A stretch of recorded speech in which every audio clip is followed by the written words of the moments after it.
Heyo, welcome back to Annie Recapped. Today we'll be covering the mysterious series of Parallel World Pharmacy. Make sure to subscribe to the channel for the best animes worldwide recapped. Now let's begin.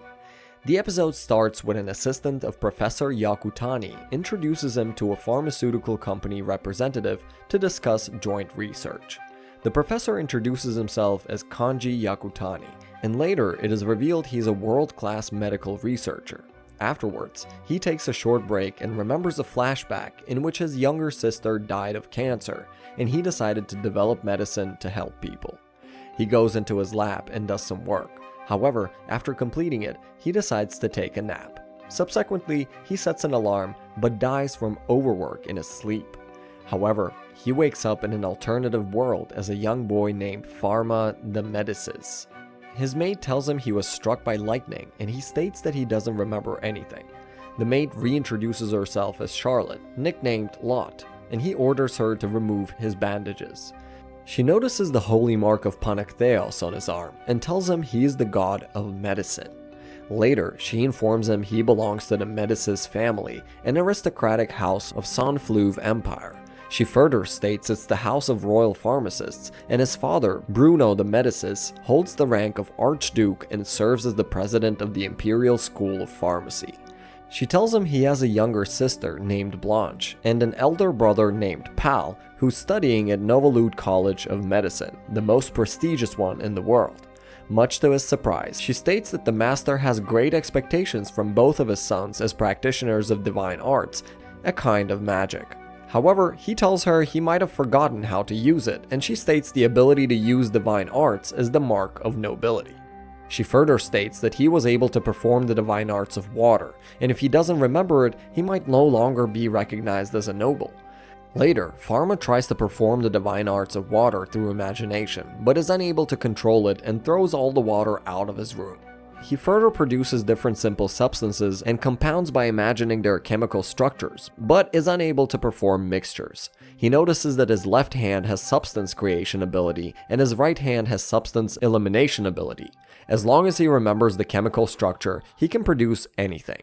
However, Charlotte informs him that the master frequently takes surprise quizzes, so he should try to retain his medicinal knowledge too. Pharma reads some books and notices he has retained all the memories of the previous owner of the body. Later, he meets his family at the dinner table, and his father takes a surprise quiz, which Pharma answers correctly. Knowing that Pharma is fine, his father tells him to continue his lessons with Eleanor. Later, Eleanor notices something's off with Pharma and tells him she is his father's top apprentice and his tutor named Eleanor Bonnefoy. She states her nickname is Ellen, and he usually calls her by that name, not Miss Ellen. He tells her his memory has been fuzzed up because of the lightning, and Ellen decides to practice the basics of the divine arts with him. She tells him that the aristocrats have an aptitude for the divine arts, and each has a guardian deity. Continuing, she tells him that there are 5 attributes of the divine arts: fire, water, air, earth, and none. These are further divided into positive and negative attributes. He learns that none is an extinct attribute and that someone who can summon all the elements would be unnatural. Later, Ellen notices Pharma doesn't have his wand, which is a rod that amplifies divine power and controls divine arts. She shows him her magic by performing a spear of water, but Pharma again loses control, shocking Ellen. She uses the divinometer to notice that he has an infinite amount of divine power with both positive and negative attributes and tells him to keep this a secret. Later, Pharma uses his right eye and notices the cramped finger, which glows. Ellen shockingly tells him it's called the Divine Eye, and it's the power of Panactheos. She notices he doesn't have a shadow, and concludes he's not human, which causes her to run away. The next day, Pharma's father, Bruno, informs him that Eleanor has resigned as his tutor, and that she has a fever. He orders him to deliver her medicine. However, Pharma prepares another medicine by himself. Later, he visits Ellen, who is scared of his inhuman abilities. However, he tells her that he wants her as his tutor because he's an amateur, but gives her freedom of choice. Ellen believes that Pharma is an incarnation of Panactheos, and that the guardian deity is benevolent. Therefore, she decides to continue being his tutor. Later, they practice together on an inhabited island, and she tells him he'll eventually gain control of his powers. Back in the castle, Pharma starts to diagnose the servants and notices that when full recovery is possible, the light disappears, but when it isn't, a dim glow remains. Later, he prepares medicines to treat the servants, and Charlotte informs him that aristocratic pharmacists don't examine the commoners. Disgusted by the difference in social class, Pharma decides to prepare medicine for all social classes. The next day, Bruno informs Pharma that Blanche has caught chickenpox and advises him to stay away from her. Later, Pharma prepares medicine for her and secretly visits her. He gives her the medicine and tells her to keep it a secret since there is no cure in this world. Later, Bruno gets surprised by her quick recovery, but doesn't get suspicious about anything. Afterwards, Pharma develops a Leeuwenhoek simple microscope to view viruses and bacteria.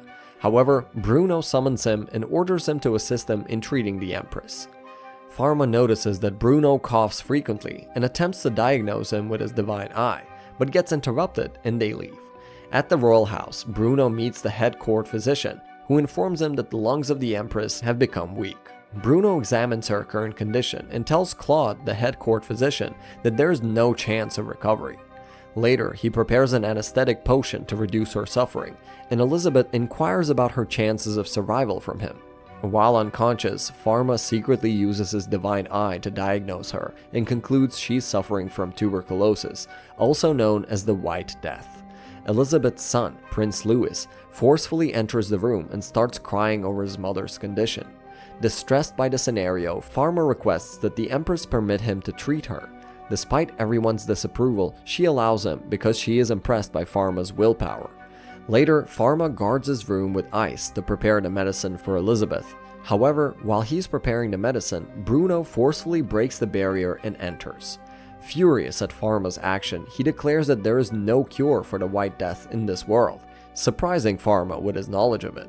However, Pharma disagrees with him and states that there is in fact a cure and Bruno should take it as well, shocking him. Dissatisfied with Pharma, Bruno uses his wand and intends to destroy the lab, but Pharma uses his divine power to build an ice barrier. He gets shocked at Pharma since he didn't use any wand or incantation to use divine arts. He believes Pharma to be someone else and notices a diary beside him. After reading the diary, Pharma tells him it contains the knowledge of all the new medicines and states he was granted it on the day he was struck by lightning. Satisfied by Pharma's explanation, Bruno notices the holy mark and states that Pharma's been granted a revelation by Panactheos. Pharma eliminates the barrier, shocking Bruno, and starts to prepare the medicine. Blown away by Pharma's substance creation ability, he again wonders if Pharma is his son or not. To which Pharma replies that he considers himself to be. The scene then shifts to Pharma, who presents Elizabeth with the medicine and covers his face. Claude tells Bruno to stop his son, but he tells him Pharma's skills have surpassed everyone's, and all he can do is observe him. Before giving her medicine, Pharma gives her a microscope to view the bacteria. Elizabeth gets astonished by the tiny creatures and gives them to Claude, surprising everyone later. Pharma states these tiny organisms are called bacteria and are the reason behind her illness. He states that if she takes the medicine for half a year, full recovery is possible. She agrees to take the medicine, and Pharma decides to take care of her and calls it directly observed treatment. Subsequently, Pharma takes an oath to provide her with safe treatment and announces that in the future there will be no need to fear this illness. Later, Bruno wonders why he was never able to build a close relationship with his son, despite knowing that this is not the Pharma he knows. Afterwards, he gives Bruno the same medicine and states that he wishes to pursue the path of medicine with him together, to which he agrees. After the Empress's house call, Pharma states that he exchanged knowledge and information with Bruno for the next 3 months. Bruno tells him that a contingent from the Novalude College of Medicine showed up and demanded that the recipe be made public, but he sent him away. Much to Bruno's surprise, Pharma tells him that the medicine can be produced without divine arts, and eventually he'll make the production method public. Pharma states that sharing knowledge with others will lead to the possibility of discoveries, and Bruno agrees, believing it to be the will of Panactheos. However, he warns him that his knowledge and beliefs are heresy and that someone will attempt to get rid of him. He further warns him that such attempts can be made by people from different backgrounds and informs him about a rumor that someone attempted to bring the White Death into the palace. Pharma disagrees that it isn't possible because the probability is low and leaves for the Empress's appointment. Wondering how much devotion is required to match Pharma's level, Bruno remembers a horrific flashback about a heretic pharmacist. Later, Pharma meets Noah, a page in Elizabeth's court who tells him that the Majesty has decided to reward him and orders him to state his demands. Pharma states he wishes to open a pharmacy where commoners and nobles will be treated equally without a difference. Later, he examines Elizabeth and tells her that the medicine is working perfectly. He states, however, that no medicine has guaranteed effects. Elizabeth states she was in depths of despair and expresses her gratitude towards Pharma, to which he replies she should value herself as she's been granted a second life. Later, in a grand ceremony, Elizabeth grants Bruno the territory of Marseille and promotes Pharma to an official royal pharmacist. Additionally, she permits him to open a pharmacy in the capital. Afterwards, construction for the pharmacy begins, and Eleanor is appointed to assist Pharma in building the pharmacy by Bruno. While deciding the name of the pharmacy, Pharma accidentally calls it Parallel World Pharmacy, and the sign maker finalizes it. He meets Veron, who's the head of the Sanflou Pharmacist Guild, who tries to undermine him and gets furious about how his medicines will be cheap enough for commoners. However, Elizabeth threatens him and he runs away. Later, Pharma states he needs a person for accounting, and Charlotte offers to assist him, but he appoints her to perform simple tasks. Afterwards, Bruno fires Cedric, his accountant, because of his inability to work, and Pharma offers him to work for his pharmacy. He takes permission from his father, who agrees and grants him a huge fortune in gold to help him with his pharmacy expenses as a gift. He assures him that Cedric is honest, and Pharma notices that he fired him on purpose to help him. After a month of opening the pharmacy, Pharma faces commoner customers' issues, and not a single commoner has entered the pharmacy. Eleanor assures him that the beginnings are always hard, and everything will be fine. Later, Pharma gets worried about the situation of the pharmacy. However, Charlotte, after running a survey of the commoners, tells him about the fundamental issues. Cedric states that they should put the exact prices and display them outside to make it easy for the people. Later, Pharma meets John, his first regular customer, who is a sailor, and he buys sweets to cure scurvy from him. Afterwards, Beatrice and Bruno visit the pharmacy, and Pharma decides to give them a tour.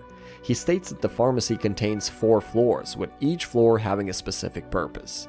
Bruno gets impressed by the infrastructure and asks Pharma about customer traffic, to which he replies he's struggling with commoner customers. Beatrice suggests he sell cosmetics to the aristocrats, and when they become popular among them and the prices are affordable, the commoners will start using them too. However, Bruno prohibits him from selling white face powder as it contains lead, a harmful chemical substance for the skin. He further states some ladies undergo repeated bloodletting to obtain pale skin, and it is becoming popular in salons. Subsequently, Pharma examines Lady Chloe and diagnoses that she underwent repeated bloodletting. After treating her, she tells him a man she likes rejected her because of her skin complexion and liked pale skin, which led to her actions. Cedric states that she's the daughter of Marquis de Chatillon, a prominent entrepreneur, and Pharma provides her with the medicine. He requests that she stop using white face powder, but she insists that she can't live without it. Later, Pharma develops cosmetics free from harmful chemicals for Chloe. She visits her and he presents her with a bunch of different cosmetics, which fully impresses her. Consequently, the pharmacy gets swamped by commoners in need of cosmetics, and Lady Chloe visits again. However, the cosmetics sell out, and Pharma tells her that the production can't keep up with the sudden demand. She offers to create a subsidiary of the pharmacy she owns and to employ pharmacists to work in-house. Pharma accepts the offer, and another pharmacy with the cosmetic brand Medique is set up by Lady Chloe. She hired pharmacists whose contracts had expired due to childbirth as her employees, and Pharma provides them with maternity leave. Ultimately, the pharmacy's performance enhances and is on the right track. Bruno and his family visit the Duchy of Marseille, which is beautiful and has ports, farmlands, and the sea. Bruno suggests Pharma visit the ocean, and he gets excited about it. However, he finds Blanche and Charlotte already playing with the sand there. They ask him to let them swim in the ocean, and after much insisting, he agrees, but tells them to be cautious. Much to his surprise, he meets Ellen, who decides to swim in the ocean and oversee Blanche and Charlotte. Pharma sits on the land and recalls that his younger sister wished to swim in the ocean. However, she died because of her illness, and Pharma suddenly notices that Blanche gets caught up in the sea currents. Pharma rushes to save her, but due to the strong waves and sea currents, he is unable to reach her. She goes under the ocean, and he is haunted by the loss of his sister in his previous life. He uses divine art to eliminate the water and rescue her. Later, Ellen informs him that he annihilated a portion of the sea, which is prohibited by the divine arts. Afterwards, Pharma sits in distress because of his power and wonders if he might have injured Blanche and Ellen.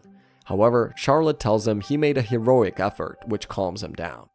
A boy reports the recent incident to the Holy Diocese, and orders are issued to every temple to capture the boy with no shadow and assassinate him for heresy. After their return, the pharmacy gets swamped with customers, and Pharma notices 2 priests. The next day, a horse and a carrier broke into the pharmacy and destroyed it, filling it with mud. Bruno becomes enraged and declares that someone is plotting to go against their family, advising Pharma to be cautious. Later, Jean brings along his sailors to help remove the mud from the pharmacy, and a lot of commoners start helping him as well, surprising him. However, suddenly a woman tells Pharma her father is ill. He decides to visit her father, but finds himself trapped in a remote area by the priests.